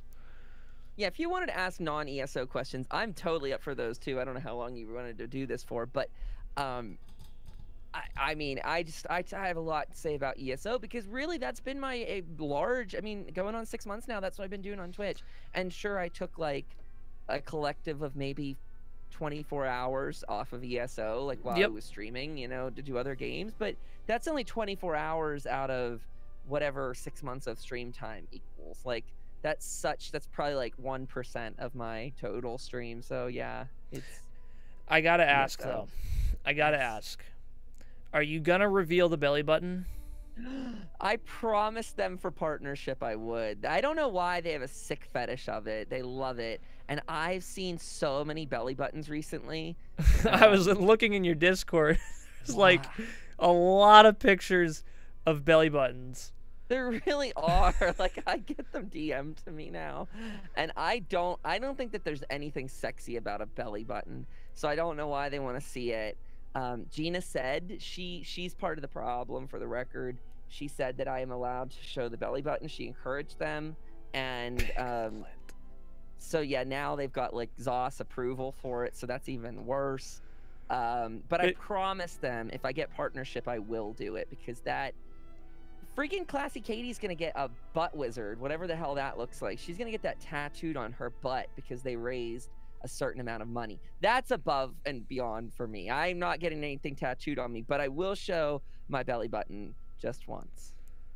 I like it. I like Ninja Monkey's pick the lint, and I like, can you make your bed before this? My bed, that is pretty good for my bed because it's a mess. I have to like pull the mattress out and then put the blanket, then push the mattress back in. I'm just like, that's too much work. I mean, it's a little twin bed. As you can tell, I'm single, sad. Ninja Monkey, just stop. You could go make his bed for him. Honestly, what are you even doing right now? Ninja Monkey, get over here. My room's pretty clean, though, besides for, like, the chair with all the clothes. Everything else, it's clean. It's doing pretty good. But, I mean, that's what's behind this green screen, you guys. It's a very messy bed, so for the record. There we go. But, yeah, I think the belly button reveal would be good. Hopefully you get partner soon, and hopefully we can get the belly button revealed. Maybe you have to do it on ESO Live. Oh my god. Oh, well, that would be a great idea, first of all. Second, for anyone that's in chat, I'm going to pimp this out, but I'm pimping it out because you've been invited to it now and probably are taking part. But on December 22nd, we're going to do that charity live stream that my chat knows about. We're going to raise money for the Clever Project, Jesus, the Trevor Project, which is an LGBT suicide prevention group. And Snowstorm's going to join us for that. I need to message that over to ZOS so they know. But that means drops will be enabled on this channel and the rest of the streamers taking part. But I need to ask Gina. My chat was like, we would donate for her to drag you live on air and just shit talk you, and I was like, I have to A put in an roast, for a that. Kyle Dempster roast. Oh my god. Gina can be the host. Oh jeez, I don't know. I'm scared now. I would My never want to be fragile ego. roasted. I could handle it. I could do it. You'd be like, But you ever it's seen The Office? Yes. The where Michael Scott gets roasted and he thinks everyone's gonna tell him all the compliments, but they actually really roast him hard and he gets beat up. Yeah. That's fantastic. That'll be me. Every stream is a Kyle roast, and that's true. It is. But no, that'll be cool. So yeah, so you're gonna do the charity stream on the 22nd. So that's a Saturday, I'm pretty sure. It is a Saturday, yes. Perfect. Yeah, that works. So that'll be a fun day to get everyone together, and it's right before Christmas, so I know people's schedules will be a little bit strange. But I did have and I don't know what you're gonna do for the holidays yourself, but I had my most fun. Wow. Well, that's not. This is pre-ESO. But I had one of my best, most fun streaming experiences on like Christmas Eve or something like that. I stream every Christmas Eve. I have a Christmas Eve opening that I only use on Christmas Eve, and like it's like a Christmas tune and like snow falls, and it's just like a nice, very relaxing opening. And then I just play whatever the viewers want or whatever I can. So that's awesome. So, yeah. I was gonna say that was the most fun thing I've probably done in like in a special like holiday way before, because like I had people tuning into chat that I had not seen in a while. People that were like, oh, you know, family's coming tomorrow, so tonight we're like getting ready, and I have you on while I'm wrapping presents and drinking wine. And I was like, this is great. This is that's awesome. I love it. That's so good we'll probably stuff. do something like that. And I thought the charity right beforehand would be cool to kind of kick off. That's a really good idea. Is Christmas your favorite holiday? Mix between that and Halloween. Like, I used to be a full-time Halloween kid, but something about Christmas I like it a little bit more-ish now. I don't know. Halloween goes by too fast. Maybe that's not my fault. Maybe that's more of a like a capitalism-y America thing. Like, we gotta like, you know, push Christmas in September now. Like, I don't know if it's that or. I mean, as a kid, presents are great, and I get less presents now as an adult, obviously, but there's like less to ask for. I get family members barking at me, and they're like, "What do you want for Christmas?" I'm like, "I want a day off. Can you get me that?" No, I can't get you that. Well, then I don't know what I want, 'cause that's all I want. Like, so it's that's tough. the truth, isn't it? Oh yeah, you can never get what you actually want. What do you want? Twitch partnership, please. No, I can't get it for you. All right, then I don't want anything. And the things that we can ask for, I buy myself. Exactly. So, like, if I'm gonna get a microphone or something, like I'm sorry, I'm just gonna buy that myself. Like, yeah, I don't need my grandma give me a crappy mic and she thinks it's like top notch. I'm just gonna get the one I know works, and I'm not gonna put her through it. So it's like, what do you want? Fine, clothes. What size are you? No clue. Just get one of every size. One shirt, every different size. That'd be great. It's tough. I like that. Tell them you want chiropractic visits. Oh, I could use that. That's not a bad idea. I've never actually been to like a chiropractor, but man, my neck cracks every day. It's bad. I just bent over to plug in some this is a bad sign, but I was plugging in something to my TV today, and I totally pulled my back in doing it, and now my lower back really hurts right now. Ekleveth, thank you so much for that raid. I appreciate that. Guys, we had Ekleveth on last week. She is a sweetheart. We're going to be playing Minecraft soon, me and Ekleveth. She's never played before. Kyle, you should join us. She's never played. So I'm going to start. This has been in the works, but I guess I'll announce it now. There's going to be a Snowstorm Studioz Minecraft server. And anyone's free to join. All you got to do is just come to the stream and be like, hey, I want to join. I'll give you the IP. And what'll happen is I'm gonna get Ekleveth an account, and then me and her are gonna play, and I'm gonna teach her to play because she loves these role-playing, survival-esque sort of games. I'm like, Ekleveth, Minecraft is literally like Minecraft has such a bad community, but it's a good game. Like the kids that play it that are just like raging in the corner, no one's a fan of. But I think the gameplay is actually enjoyable. So I could talk to you about this for another 3 years straight. Have you hosted a public server before? I have. How'd that go? And it was a sticky mess. You need to have solid moderators. You need to save your world constantly because people will fuck it up when you're not on, which does happen. So You know, it's always, I'm sort of like, do I do a whitelist, and then if someone comes and I know them, then I unwhitelist them, or do I just leave it open, and then if they fuck it up, I just ban them? And, you know, sometimes I feel like it makes the game more interesting if it's open for everyone to fuck up, because then you have to, like, create secret tunnels with all your real shit because you don't want anyone coming and stealing it, so it's tough. Sandy Dan, it goes great. For anyone who doesn't know, Sandy Dan is my stepdad and my mom. They pull up the streams. Sandy is my mom's name, Dan, and then 8000. My gamer tag used to be Riku8000. So that's sort of how that sticks. But, yeah, it's a sticky mess. Did you run a Minecraft server? Oh. Oh, boy. I did that the real nightmares were last October, I would say. So not this past one, but the one before. And just because I was very bored. I was doing variety streams, and I was very bored with what I was doing. And my friend was like, well, you've never played Minecraft, and he would always talk so highly about, this is Steltman for people that are in my chat. And he's like, you need to do this. And he was a mod at the time. He was an everyday sort of guy. And so we started one of those like really cheap ones that they would do. Yep. Like you do like the $7 ones, which are great for if you don't want to do anything modded. But I kind of got bored of that really quickly. I was like, okay, Minecraft's cool. I like the concept, but I really want to do some of these more complicated mods. And that's where the world got... Actually, the world got... That first server got a little weird. I made one of my best friends on the internet through it. That'd be Good Friggin' Games, or Lynn, for those that are from my channel. Like, she came from Minecraft, just found me through a Discord server, and was like, came into our world and was doing stuff, and she's been a best friend ever since. So good light things came out of this, but there was a lot of darkness too. We had people from the server, like, and they'd be in my Discord server too, and they were burning down each other's things and stealing diamonds and, oh my, you know, the typical Minecraft stuff. Yep. And then I made the mistake of wanting to host a modded server, and for those that don't know, those Minecraft mod packs get massive, like yeah, like Tech It or Feed the Beast or something. Feed the Beast. Yeah, oh, I've played them, dude. I've been around the Minecraft circle for sure, and those are big old glitches right there if you're not careful.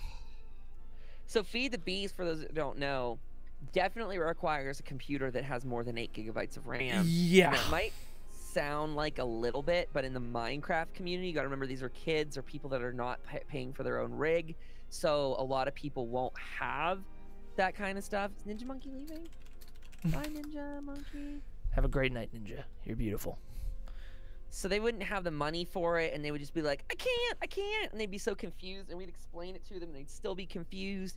And I wrote out like very simple rules and very simple steps of how to do it, and people wouldn't read it, and they'd be like, I read it. And I'd be like, well, great, it lists step by step, like literally everything you need to do with pictures. I read it, I still can't do it, and I would lose my mind. You're a better person than I. See, so I never hosted a Feed the Beast, but for anyone who doesn't know, just a little clarity. So in Minecraft, base Minecraft, the best thing you get is diamonds. You get diamonds, you make diamond armor. That's about endgame. For combat, going to fight the Ender Dragon, win the game. But in Feed the Beast, at least from the version I played, red matter, dark matter, there's one other one, and these were the best you get, and they were like 10 tiers above diamond. And so instead of just putting things in the furnace and cooking it, you would smolt it, you would put it in an iron furnace, and then you would like do one more thing, then you would get refined iron. And so it added extra steps to the game. And like my friend had this bee farm, and the bees would do his farming and then would attack people when he hit them, and just like this crazy shit. And again, it doesn't run well, but the thing I liked about it was me, who wasn't super into all of that, I would just play base Minecraft, and it still worked. But the problem with hosting a Feed the Beast the way it sounds like you did is you tried to help everyone. I'm just the kind of person like, all right, look up a tutorial or you're fucked. I don't know. Like, you can't come off as the all genius. You gotta be like, I got no idea what's going on. I'm just doing this. Yeah, maybe we were a little too helpful like that at the time. I now would definitely do a sub-server. Like, we created a sub-server actually during the burnout phase, where I had people come in. It was just one of those cheapo, like $7 a month ones that Mojang hosts. And that was great. Not that many people wanted to join, which was cool. We did meet a cool person off of it. I think that's Rose Model for people in chat. I think we met her there. Still comes by the streams, great person. But like I don't know. It was insane. Can you turn? I think it's on me. Let me turn you up a little bit. Soldier on. Soldier on. Oh my god, is it still up? The server? Yeah, Pocket Hags it is. I need to go in and discontinue the payment. I don't want to get charged again for it. Yeah, I was thinking about doing like a 30 slot one or like a 25 slot one, and then when they fill up, they fill up. But I wanted to open it up to all my viewers, and so my thought process when I was talking to my friend with this is like, you know, the purpose of the game is to beat the Ender Dragon. And so what I wanted everyone to be able to do is just go do their thing, and then if you want to fight with people, go for it. The rules I was going to instate was like no griefing. So like someone can come and kill you, but they can't break a block that you place.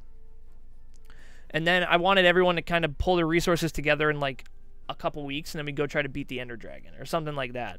And like do it as like a whole community. But obviously you need a lot of dedicated people, but it sounded like a cool idea. I've always loved Minecraft. I'm a big fan of shader packs, so I get like these things that make the game look freaking beautiful. And I just play the crap out of it. How is it going there, Ninth Pond? Thank you so much for stopping by, and I'm still jealous of that Ouroboros badge you have. That I want. Yeah, that. I want that. Gone but now. That was my idea. Will it ever come to fruition? I might make the server. It's sort of tough because I get home, I eat, I shower, I stream, so I really don't have time to set it up. So maybe this weekend I'll set up the server, but we'll see what happens. You should definitely do it. I'd be curious to see how it goes. Man, that whitelist is key. I'd be careful about. I mean, you do you. I'm not trying to tell you what to do, but I'd say be careful about letting anyone. Yeah, I know for sure. Because they will, and they are the most. And you're gonna need to either be like quick on the ban button or full-time mod. Yeah, and like really ready to click, because we went over there for like two nights, I think it was. And I warned my chat, I'm like, you guys, when we go over there, is like telling them the stories. I'm like, you're gonna see the N-word written in ways that you've never thought the N-word could be written. Yeah, there's some. Yeah. And guess what? 15 minutes into the server, they came out in full force, like, "Hey everyone, let's all go kill!" And I'm like, "Oh god damn it, we got to ban like boom, boom, boom, boom, boom, boom," and we're banning. And I mean, it was fine. Like I said, we met some good people. We met someone that recently. Did you guys remember? It's Angry Adam from Minecraft. Is that where we met Angry Adam? I had this guy that came when I got back into the swing of playing ESO. Like, it was right around Thanksgiving. He came to the stream, and he was having some sort of meltdown, and he starts sending me. And he had been chill, like he had been okay in the past, like a normal sounding guy. And then this night he's having his meltdown. He's like saying, oh, he tries to join a joking giveaway that Clever was doing, and the bot kept auto banning, or like timing out his message, purging it. And he kept getting so angry, and I'm like, it's a joke. And he was so mad. He's like, I hope you die, you loser, die. And I was in a mood that night to give him shit. And so like we'd banned him from the chat. I was like, you get a 24-hour ban. You can come back tomorrow. And he was like, stop calling me that angry dude. And I would just call him like, that angry dude guy in chat. And he was like, oh my god. And then he came back and he's been normal since. So like, I don't know, but it was so fun to like, I think he was a Minecrafter. Long story short. Saber, thank you so much for that host, by the way, dude. I appreciate that. But yeah, Minecraft definitely is not like the ESO community. Like I always tell anyone, if I'm gonna play that game, I mean, I'm good in that community because I was in that community for probably 6 years. Were you? Yeah. What? Okay. I never streamed it though. This was before I streamed. So like every day in high school, I'd go to school, come home, play Minecraft for 6 hours. Me and all my friends, and it was so toxic, dude. All we did was fight. Like my dad will still make jokes. He goes, "All I ever did was hear you screaming there at people," and I'm like, "Well, it's because they were fucking me over and taking my shit." And then he'd laugh and be like, "It's a stupid game," and I'm like, "No, it's not. It's real life."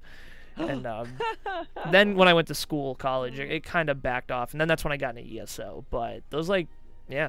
End of middle school into most of high school, I played Minecraft a lot. And I loved the game for what it was, and I probably have some of my favorite gaming memories from Minecraft. But yeah, the community, and I just feel like the longer that game lives, the worse it gets. I feel like at first everyone loved the game because it was so unique. We're like, oh my god, all these cool things we can build. And now, like you said, how many different ways can I say the N-word before I get banned from this server? Like, it's just, I feel like the toxicity, and I just feel like Minecraft kind of got crappier when Microsoft bought it from Mojang. I loved when Mojang had it because, and I don't know if you played Minecraft back in this day, Mojang would do these things called Random Fridays, No. And so what would happen is every Friday there'd be a patch and something new would be put in the game, but we'd have no clue what it is. Oh, that's kind of cool. So, like, one week it was pistons. Like, the next week it was slime. And, like, these things just kept getting added. And it was like, oh, my God. Like, when I played the game at first, you couldn't sprint or go into third person. Like, that was not a thing. Wow. Yeah. Maps were not a thing. Like, I played in 1.6. That was, like, the first version I played. Like I said, this is very dear to my heart. And it just, you know, I go back and I just appreciate the game for those memories. But as I messaged my friend, I'm like, hey, I'm going to think about making a Minecraft server. You want to play it? He goes, no. And I'm like, oh, okay, like, no worries. And he goes, I don't want to hit the end game in 40 minutes because we got so good at the game, we finish in about 40 minutes, and then we're done. So. Wow. Part of my problem, I think, is that I did Minecraft live the entire time. Oh, so yeah, no, you got to do it by yourself. It's much more fun. Yeah, I never had an experience by myself. So the danger to it was that anytime someone would grief me, that that it would really set my learning back, because like we'd be working on stuff, and if especially at Feed the Beast, like you're building real computers in there. Like there's a mod that you genuinely are putting a network card into a computer and building the RAM, and you have to have the router. Yeah, and you actually are typing code into the computer, like full-on code. It regulates reactors and stuff. Like, it was legit. But if you got trolled during something like that, like, that's terrible for your, you know, making it work. And the thing, like I said, is I would now do a whitelist. Like, I know enough people that even if it were just 3 or 4 of us, I would still rather it be, like, sub-only for me. Yeah, that's what Inklings did. Inklings started one and he invited me, and I had to get whitelisted. And I do think that is the better way. It's just, it's more work on my end. I guess either way, it's work on my end to run my own server. Now, part of me and what I like to do sometimes is just find a server, because there's so many servers on, like, those and just go play on one of those. And then if I like the person, I just tell them what server it is. And if I don't like the person, I don't tell them. And even if they find it, they can't find me. And if they fuck shit up, it's not my job to fix it. So I'm thinking that might be more of the way I go than the other way. But the thing is, then it's not my world. The Ender Dragon's not, is it probably already been beaten. It's probably, the game's probably beat up. But I don't know. It's tough to do. It really is. I think you'll have fun with it. I wonder, I worry maybe Ekleveth might have a harder time doing, because she'll basically be doing what I was doing. That's where whitelist might save her a bit. But yeah, ultimately, as long as she knows, like, because that's the thing that changed in me from the last time, is I was like, I'm not really here to build anything in particular. I'm just here not to play ESO. So if like the world explodes, I could care less. But back when it was my main game, yeah, you care. Like the world, yeah, it would have been bad. You care for sure, but 32 mods total that I had loaded on on my peak in Minecraft. So we were running with one that had 300 plus mods running in combination, and it was that this is what made it worse, is the server would sometimes break. Like you would run into recurring issues with code that, like, let's say like monsters would spawn in a block or something like that, and then it would take the server down. We get pings of like 9,000 seconds or something like that, or more than that. I mean, it was ridiculous how long the pings would, like, it would exponentially increase. Like, it would just keep going. So, like, I'd come home from work and see a bunch of messages like, the server's broken. And we'd go in and, like, look at the console, and it would just be like, error, ping time, like 2 minutes. Yep. I'm like, oh, fuck. Yeah, no, it's not easy. And I'll have to play out all the logistics in my head and figure it out. But yeah. I mean, you'll have fun with it, regardless of all this fear-mongering I'm doing. No. Well, you know, part of me might just, like, play ESO. You know, it's more like I'm just trying to, like, kind of gauge what I'm going to do. It's tough, because right now, I just haven't had time to figure anything out. I go to work, come home, and then I've been playing Yu-Gi-Oh! With my old roommate, because I used to be really into that. And, I've been doing that. And actually, there's some really cool people in that community, so that's really nice. But, I don't know what I'm going to do yet. We'll see what happens. You should go set up one of those cheapo servers, and then you can always wipe it and stuff like that. It's so easy to fix it. Yeah, and then the other thing, too, is just doing the podcast. Like, I think I have sound illustration on tomorrow. Oh, yeah, great. So it's just, I'm trying to do 2 a week instead of 1, and then I just focus on this because, as I said before the stream, less ESO related, at least in the setup. Like, there's no ESO music, there's no ESO backdrop. So it could be sort of applicable to anything. But, Yeah, dude, we've been going for an hour and 40 minutes. Oh my god. Do you have any last questions for me? Anything you need to know? Chat, I'm an open book. Yeah, chat, if you guys have any questions, god, oh man, with your viewers, we might get some interesting ones. But really might. I'm nervous. What do you like to do for Minecraft? Well, yeah, Kyle can go first. I like to learn those mods, honestly. I get too bored in basic Minecraft because I'm not good at creating pretty things, so like that's not my strong suit. But I'm really good at like navigating the complex mods. So like I said, some of them are like really legit. Like I'd watch YouTube videos and take notes because I was like, I'm never gonna remember the name of all these blocks that I need to refine and then make this weird machine that refines more blocks. And so I would like I don't know, but I don't know if you've ever used ME systems or whatever that one's called. I have not. ME2? You build. That is a really fun mod, but it is not easy exactly. But you build a computer that can hold your items. So it's basically a computer that stores your items digitally. Yeah, I've heard of this actually. Yep. And it's nice because there's like security cards for it, that like biometric cards you can swipe, so you can give like friends access to your computer, but not everybody. Yep. And so when you got other mods in conjunction, it makes for a safe place. You get like wireless terminals that you can connect to it, so it like makes the world really cool. One of the ultimate favorite things though is we built like biodomes underwater the one time, big glass domes. Damn. Under the ocean, and that was intense. And we had to like clean out all the water from the interior of it, and then we put trees and grass. And this is unfortunately now they got that nice ocean mod or update where there's like plants and stuff. Yeah. And so we didn't have any of that, so you'd look out the window and it was really boring out there. But now it would probably be a lot more fun. We do like that's really cool. Power reactors. I don't know. So I played totally different than you. When I played, me and my friends, we would have like villages, and we were more primal. So my specialty was the mining and the farming. So everyone had a job. So we'd make someone the leader, and they would delegate all the jobs, and then we'd have to, like, I'd have to mine, I'd have to go get food, and then, like, we'd have people who were raiders, and they go out and look for, like, abandoned places and find, like, treasure, then bring it back. And, like, that was what it was. It was, like, almost like a small community of people doing stuff. I've always wanted to do that. It's honestly a lot of fun, and that was, like, sort of my thought process. It was like, well, like, let's say we joined a server that's already working. Like, one that someone else is running, just because people leave servers open and they want to get people on it. So anyone who comes from my stream can be part of my town if I like them, and then we all can have different jobs to do, and we can build like a huge town. And like then we can have raiders, we can have a leader, we can do all that stuff. And I think that'd be a lot of fun. And that was sort of like the Minecraft experience we had. Now obviously at the beginning, holding off the mobs, you'd have to make that a job. But then by the end, you'd build a wall, and then we'd have more builders than anything. People building walls, people building more farms, people building underwater domes with hidden chests in case we got raided, and there was a secret way to get there. So there was all these different things we would do, and it's just fun because I feel like the possibilities are endless if you have a lot of people playing. So I think you're very right. I would like to do a community thing like that someday, but man, you're relying on the goodness of their hearts. Oh, no doubt, especially, but yeah, you gotta figure it out. Oh yeah. When are you gonna show us your fingertips? Never. What is my shoe size? I think my shoe size is literally just a 10, maybe a 9.5. I have pretty small feet.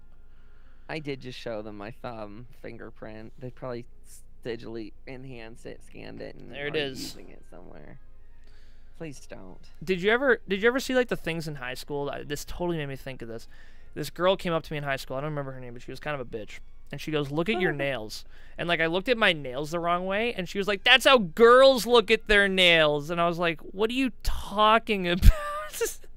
Like the way you just looked at them, that's the masculine way. But if you hold your hand out and then look at them like this, like if you're, I know my camera isn't on, but if you look at like that, like I guess that's the feminine way. And that's how I looked at them, and they all laughed at me. That's so weird. And I was like, what the fuck you going on about? I guess it's the whole like yeah, I don't it's like I don't know. There's the random thought of the day. Yeah, your hand only bends so many ways. She sounds awful. Let's get rid of her. Like, just ship her off somewhere. We don't need her in Hashtag our save lives. Snow. I'm already lost. Guys, Oh, rip. I think, holy, Kyle has not only hold the record for the most podcasts with me, but the longest one. We talked about a lot. Yeah, and you know what the worst part is? I could probably think of like 4 more subjects, have him on tomorrow, we could go for another 3 hours. It's Yeah, just, that's true. but guys, for all my viewers, if you haven't checked out Kyle, I do have to say this. Genuinely fun streamer to watch. His community is a little messy, but I love them to death. And also he has a phenomenal podcast called The Tenants that he releases every Sunday. And it's on Spotify, and I personally listen to it usually every day driving into work on Mondays and Tuesdays. And I personally really enjoy it, and you guys should definitely check that out. It's very concentrated on ESO stuff, and if you guys are definitely into ESO, this is the podcast to listen to. I really enjoy it. But what's your stream schedule, Kyle? What's the schedule looking like? So I start mine every day at 7:30 p.m. Eastern, 4:30 p.m. Pacific. That's every day minus Sundays and Wednesdays. So nice. That was how we got him on tonight, because we were gonna have him on last night, but then we were thinking about maybe accommodating to the stream, and I'm like, want to just do tomorrow? And he goes, perfect, because I knew that was his night off. So yeah, Kyle, thank you for joining me, guys. What I'm gonna do is we'll be right back. I'll be back with a couple more announcements, and then I'll probably go to bed as well because I'm tired as heck. But again, thanks for joining me, man, guys. Thank you all so much for watching. This will be on YouTube maybe Friday. I have to, because it's about 2 hours, so to upload it takes about 2 hours. So I can't sit for 2 hours and wait. So we'll figure that out. But everyone have a great night, and I'll see you all soon. Bye, everybody.